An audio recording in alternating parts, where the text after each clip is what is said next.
and welcome to another current affairs class of StudyGest, the world of education and solutions. आज मैं discuss करने वाली हूँ the current affairs from 13 July 2020. लेकिन आगे बढ़ने से पहले I would like to remind you of the social media platforms through which you can connect with us. Do subscribe to our YouTube channel and hit the bell icon to get notified whenever a new video from us comes up.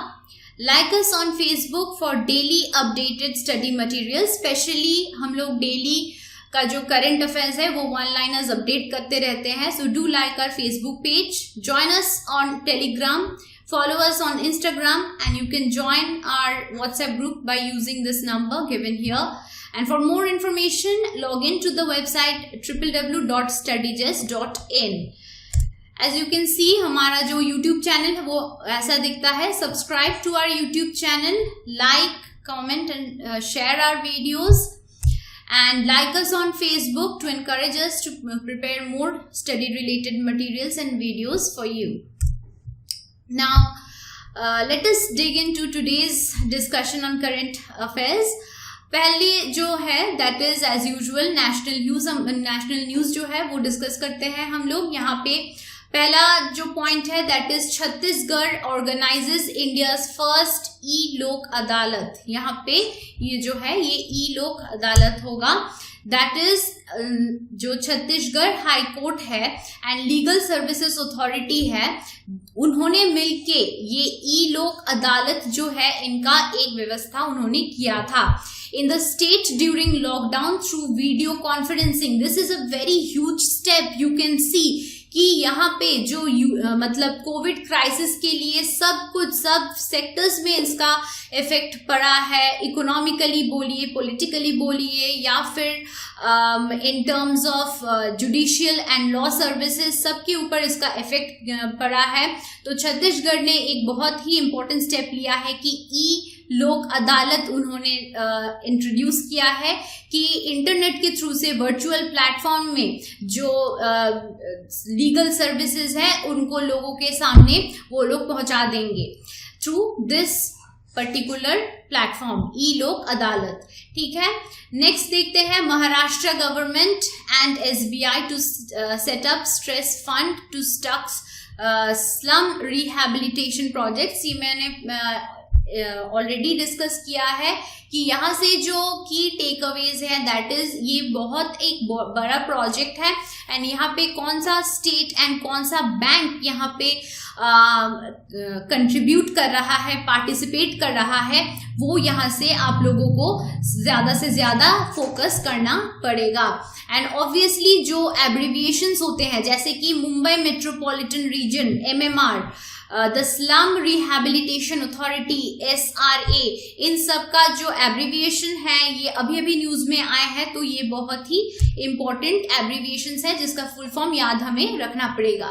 आगे बढ़ते हुए देखते हैं India's 2018 tiger census makes it the largest camera trap wildlife survey gets Guinness World Record. ये जो है ये बहुत इंटरेस्टिंग फैक्ट है कि जो 2018 का टाइगर सेंसस ऑफ इंडिया था that has entered the Guinness Book of World Records for what? For the largest camera trap wildlife survey. तो किसके लिए गिनीज बुक ऑफ वर्ल्ड पे इसका नाम गया है एंड ईयर कौन सा था? That is 2018. ये यहाँ से की टेक अवेज है. एंड नेक्स्ट देखते हैं कि IRDAI that is the insurance regulatory and development authority of India has allowed 29 general and health insurers to launch short-term Corona Kavach health insurance policies. ये यहाँ पे obviously आपको ये याद रखना पड़ेगा. अभी का जो अभी आने वाला जो बैंक एग्जाम्स है उनमें ये जो कोविड रिलेटेड जो क्वेश्चंस है, जो टर्म्स है, प्रोजेक्ट्स एंड जो कैंपेन्स है, जो एप्स है, ये सब जो कोविड रिलेटेड है that will obviously gain a little more focus than others. So यहाँ पे भी ये कोरोना कवच इंश्योरेंस पॉलिसी जो है जिसको IRDAI ने बोला है कि ये किया जा सकता है by 29 general and health insurers, इनको परमिशन दिया गया है। This policy will cover medical expenses incurred due to corona virus disease. ये नाम याद रखना बहुत इंपॉर्टेंट है। ये पॉलिसी जो है कोरोना कवच इसको बोला जा रहा है। Next moving on to the international news. International news में क्या है? फर्स्ट है कि Google relaunches Google plus as currents. You all know कि हम लोग गूगल प्लस कितने ज्यादा यूज करते थे as a social networking platform on the internet, and Google ने इसको रीब्रांड किया है, नेम दिया है गूगल करेंस। गूगल करेंस जो है वो एक प्लेटफॉर्म है जो कि एनेबल करता है उनके यूजर्स को in order to connect with their colleagues, exchange documents and interact with the like-minded people who have similar interests. Basically ये एक social interaction का एक प्लेटफॉर्म है एंड इसको रीब्रांड किया गया है गूगल करेंट के नाम से। ठीक है, बहुत इंपॉर्टेंट एक यहाँ पे ये फैक्ट है। Please look at the underline factors, यहाँ से यही की टेक अवेज है जो कि एग्जाम पे आ सकता है एज क्वेश्चंस। नेक्स्ट देखते हैं यूनाइटेड स्पेस मेजर, जिसको बोला जाता है that is BOEING Boeing completes delivery of 37 military helicopters to India. You know how much we are in the amidst of the growing tension between India and China. India and China के बीच में जो growing clashes and increasing tension है, उनके बीच में India ने precautionary major के लिए USA कुछ हेलीकॉप्टर्स, मिलिट्री हेलीकॉप्टर्स उन्होंने मंगवाए थे, and Boeing has said that it has completed it's delivery of total 22 Apache and 15 Chinook military helicopters to the Indian Air Force. IAF means Indian Air Force and is fully committed to meet the operational needs of the Indian Armed Forces. ठीक है, बहुत important and relevant एक fact है अभी के लिए।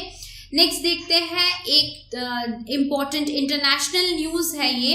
अभी क्या किया है, टर्की ने उनका जो आइकॉनिक इस्तांबुल म्यूजियम है उसको, Istanbul museum of Hagia Sophia है, उसको उन्होंने मॉस्क में बदल दिया है। ठीक है, तो टर्की जो है it has always been a place of art and culture.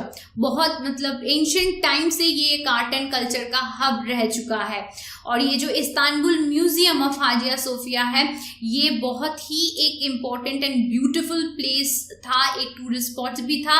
इसको अभी मॉस्क में चेंज किया गया है, एंड जो यहाँ पे याद रखना पड़ेगा दैट इज कि नाम क्या है, मतलब जो म्यूजियम था Istanbul museum of Hagia Sophia, ये नेम इम्पॉर्टेंट है, एंड टर्की का कैपिटल क्या है दैट इज इस्तांबुल। ठीक है, एंड इसको अभी मॉस्क में कन्वर्ट किया गया है। और एक इम्पॉर्टेंट जो यहाँ से जो फैक्ट है आपको याद रखना पड़ेगा वो है कि ये जो अनाउंसमेंट है it was made by the Turkish president that is Tayyip Erdogan, that is that the Hagia Sophia would be reopened as a mosque. Next बढ़ते हैं बैंकिंग एंड इकोनॉमिक्स न्यूज के तरफ, देखते हैं क्या है यहाँ पे। Union minister Harshvardhan releases white paper by TIFAC on focused interventions for make in India post कोविड-19। क्या है इसका एम, क्या इसको किन्होंने लॉन्च किया है, ये सब इंपॉर्टेंट फैक्ट्स हैं एग्जाम्स के लिए। The union minister of science and technology that is doctor Harshvardhan, he has released a white paper on focused interventions for Make in India post COVID-19. Prepared by whom? Prepared by the technology information forecasting and assessment council, जिसको टाइफैक बोला जा रहा है, जिसका headquarter है new Delhi में। ये पूरा काम जो हुआ है, लॉन्चिंग प्रोसेस था, ये एक वर्चुअल प्लेटफॉर्म में किया गया है। अब यहाँ से आपको इम्पोर्टेंट क्या देखना पड़ेगा कि ये कब किसके लिए किया गया है। It is focused to make in India campaign more successful, और यू कैन से उसको ज्यादा से ज्यादा बूस्ट देने के लिए जो पोस्ट कोविड क्राइसिस का जो सिचुएशन है उस टाइम पे मेक इन इंडिया जो कैंपेन ऑलरेडी पीएम मोदी ने इनॉग्रेट किया था बहुत पहले, उसको ही इकोनॉमिकली बूस्ट देने के लिए ये कैंपेन को इनॉग्रेट किया गया है। And it mainly is delivered by the TIFAC, ये फुल फॉर्म आपको याद रखना पड़ेगा यहाँ से। नेक्स्ट है द पर्सन्स इन न्यूज। कौन पर्सन यहाँ पे अभी न्यूज पे आए हैं, that is the first very important fact यहाँ पे है, that is Singapore PM Lee Hsien Loong wins elections. मतलब कि उन्होंने उनका जो क्लियर मैंडेट, ये जो पॉलिसी था उनके वजह से उनका जो रूलिंग पार्टी था उसका नाम है पीपल्स एक्शन पार्टी PAP, वो फिर से पावर में आ गए हैं, winning 83 of the 93 contested parliamentary seats in the general election held amidst the COVID-19 pandemic, with the opposition gaining ground by winning a record 10 seats। तो यहाँ पे सिंगापुर पीएम का नाम जो है वो याद रखना पड़ेगा, एंड उनका रूलिंग पार्टी जो है वो भी आपको याद रखना पड़ेगा, that is people's action party. Next देखते हैं, Indian American scientist doctor Parag Chitnis is appointed as the acting head of top US agriculture research organisation. ये बहुत ही इंपॉर्टेंट फैक्ट है, यहाँ पे नाम याद रखना पड़ेगा कि किसको एक्टिंग हेड किया गया है, who has been named the acting head of the top US agriculture research organisation. The name is doctor Parag Chitnis. यहाँ पे इंडियन अमेरिकन साइंटिस्ट है वो, एंड उनको अपॉइंट किया गया है as the acting director for the prestigious National Institute of Food and Agriculture NIFA in USA. The NIFA is the main driver of all federally funded agricultural research in the United States। ठीक है, next देखते हैं, BCCI accepts CEO Rahul Johri's resignation. यहाँ पे full form जो है obviously BCCI का वो हमें देख लेना है पहले, that is the board of control for cricket in India has accepted a long pending resignation from Rahul Johri who has been the CEO of BCCI। And अभी जो इसका डेट है वो भी आपको याद रखना पड़ेगा कि कब उन्होंने रेजिग्नेशन दिया है, that is on 9th of July 2020। Next आगे बढ़ते हैं कि अवार्ड्स एंड ऑनर का जो पार्ट है वहां पे Kezang D Thongdok of Arunachal Pradesh wins the 2020 Dada Saheb Phalke award for Chilupo documentary on honey hunting. ये जो डॉक्यूमेंट्री फिल्म है ये एक शॉर्ट फिल्म बोला जा सकता है, बेसिकली ये documentary about the process of honey hunting, and इसको बनाया है केजंग डी थॉन्डॉक। ये बिलोंग्स फ्रॉम अरुणाचल प्रदेश। ये सब जो छोटे छोटे पॉइंट्स है कि वो कहाँ से बिलोंग करते हैं, किसके ऊपर डॉक्यूमेंट्री बनाया गया है एंड इसका नाम क्या है, ये इंपॉर्टेंट टेक अवेज है, क्योंकि दादा साहेब फाल्के पुरस्कार जो होता है वो आप जानते हैं कि कितना इंपॉर्टेंट एक अवार्ड होता है in terms of film making. Next देखते हैं, rotary foundation honours the Rotary Foundation International Chicago has honored Tamil Nadu Chief Minister K. Palaniswamy with Paul Harris Fellow Recognition। ये Paul Harris Fellow Recognition एक बहुत important honor होता है and इसको दिया गया है इस साल में तमिलनाडु CM एडप्पाडी के Palaniswami, this is the full name of his, इनको दिया गया है। यहाँ से की टेक अवे तो फिर क्या हुआ जो एग्जाम के लिए इंपॉर्टेंट है कि तमिलनाडु के चीफ मिनिस्टर को दिया गया है एंड जो क्या ऑनर है that is Paul Harris fellow recognition. ठीक है, ये याद रखना है। नेक्स्ट देखते हैं, IHD India receives development marketplace award 2020 from the world bank and SVRI। ठीक है. Institute of human development, that is IHD, as it is an Indian non-profit institution, conferred with Development Marketplace Award 2020 to address gender-based violence from World Bank Group and Sexual Violence Research Initiative, SVRI. बहुत ही important है यहाँ पे, ये एक बहुत relevant issue हो गया है.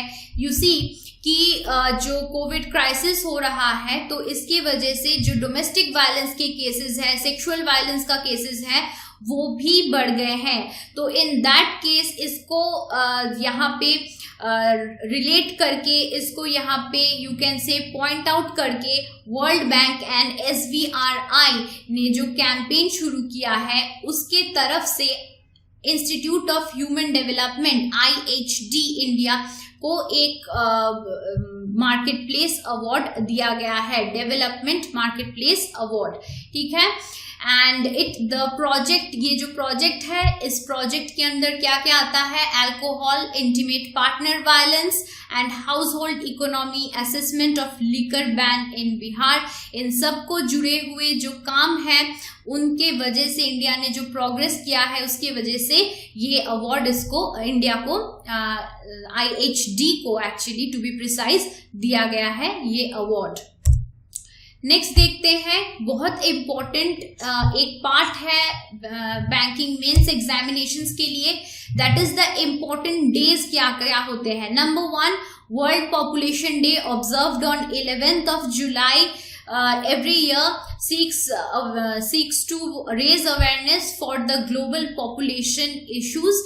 इस साल का जो थीम था वो था how to safeguard the health and rights of women and girls now amid the coronavirus pandemic. A very important and in fact a very relevant fact. Malala Day on 12th July. Malala Day is commemorated on 12th July, the birthday of Malala Yousafzai, the Nobel Peace Prize winner. She was shot in the head, as you all might have known by now, by the Taliban gunmen after she publicly advocated, and she still remains a public advocator for the education of girls globally.